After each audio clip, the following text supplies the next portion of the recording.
Hello guys, welcome to NKL pets family. இப்போ நம்ம என்ன பார்க்க போகிறோம்னா, நம்ம எப்பயும் போல் பிளான்ட் அப்டேட்ஸ் தான் பார்க்க போகிறோம். சரி வாங்க வீடியோக்குள்ளே போகலாம். எனக்கு 10th போர்ஷன் ஆரம்பித்தனால அடிக்கடி வீடியோ போட முடியுமான்னு சொல்ல முடியாது, ஆனால் கண்டிப்பாக நான் வீடியோ போட ட்ரை பண்ணுறேன். சரி இப்போ வாங்க நம்ம வீடியோக்குள்ளே போகலாம். இங்கே பார்த்தீங்கன்னா நம்ம பீக்கங்கொடி தான் இருக்குது. எல்லாத்துக்கும் ஒரு சர்ப்ரைஸ். இங்கே பாருங்கள், காய் அறுக்கிற அளவுக்கு வந்துருச்சு. ஆனால் இன்னமும் நம்ம இதை அறுக்கலை. ஏன்னு கேட்டிங்கன்னா, இது நம்ம விதைக்க விட போகிறோம். அதுக்காக தான். எப்பட்றா அவ்வளோ சீக்கிரம் வளர்க்குறவனால மட்டும் எப்படி முடியுதுன்னா, இங்கே பாருங்கள், நம்ம சரியான தண்ணி, அது இல்லாமல் உரம், இந்த சாம்பல், பூச்சி வராமல் பார்த்துக்கிறனால தான் அந்த செடி நல்லா வளருது. அதே மாதிரி இங்கே பாருங்கள், நான் தண்ணி வேஸ்ட்டு பண்ணக்கூடாதுன்னு ஃபில்டரில் வர தண்ணியை நான் அப்படியே டியூப் சொல்லி நம்ம பீக்கன் செடிக்கு தான் விட்டுட்டு வரோம். யாரும் கண்ணு வச்சிடாதீங்க. இங்கே பாருங்கள், மட்டும் நல்லா இருக்குது. உங்களுக்கும் இதே மாதிரி வளர்க்கணுன்னா நான் சொன்ன டிப்ஸ் எல்லாம் செய்யுங்க. இந்த டிப்ஸ் நான் என்னென்னு அடுத்த வீடியோவில் நான் சொல்கிறேன். இதான் நம்ம பாவக்கொடி நல்லா வளர்ந்து பூவுற சைஸு வந்துட்டாங்க. நம்ம புடலங்கொடி ஒன்று தப்பி வந்துட்டுருக்கு. புடலங்காய் நீ பாருங்கள், நீ தண்ணி ஊற்றுனா ஊற்றாட்டியும் போ, நான் வர வேண்டியது நான் வந்துடுவேன் அப்படின்ட்டு அங்கேயும் இங்கேயும் பறந்துட்டுருக்குது. நம்ம கருவேப்பிலை கன்று இப்போ நம்ம மலையிலேருந்து கொண்டு வந்த பிரண்டை நல்லா வளர்ந்து இது வர ஆரம்பிச்சிருச்சு. இப்போ பாருங்கள், இது மேலே ஏறுறதுக்கு நம்ம ஒரு குச்சி கட்டி விட்ருக்கோம்.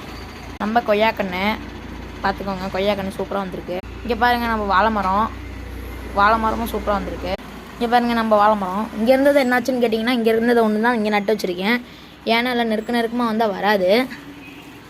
இங்கே பாருங்கள், நம்ம செவ்வாழைக்கன்று.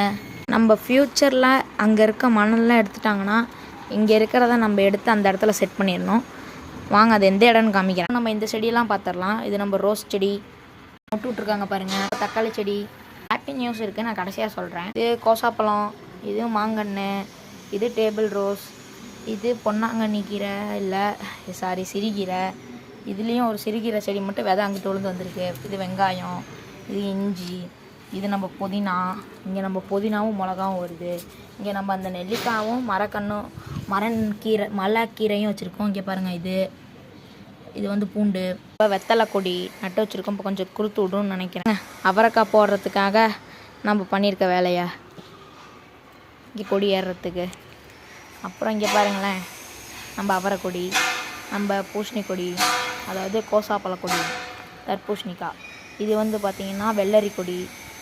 சொன்னேன்ல கைஸ், இந்த மணல்லாம் எடுத்துட்டாங்கன்னா நம்ம ஃப்யூச்சரில் நம்ம பந்தல் கட்டியிருக்கிறத கொண்டு வந்து இந்த இடம் ஃபுல்லாக பந்தலாக போட்டு விட்டு மேலே கொடி ஏற்றிட்டு கீழே செடி வைக்கிற மாதிரி பண்ணிக்கலாம். அந்த இடத்துல வேறு ஏதாச்சும் மரம் வைக்கிற மாதிரி பார்த்துக்கணும், முருங்கை மரம் அந்த மாதிரி. வீடியோட எண்டு இது. ஷார்ட்ஸில் இதுக்கு மேலே போட முடியாது. ஓகே, தேங்க்யூ ஃபார் வாட்சிங். டாட்டா, பாய் பாய். லைக் பண்ணுங்கள், உங்கள் ஃப்ரெண்ட்ஸ் அண்ட் ஃபேமிலிக்கு ஷேர் பண்ணாங்க.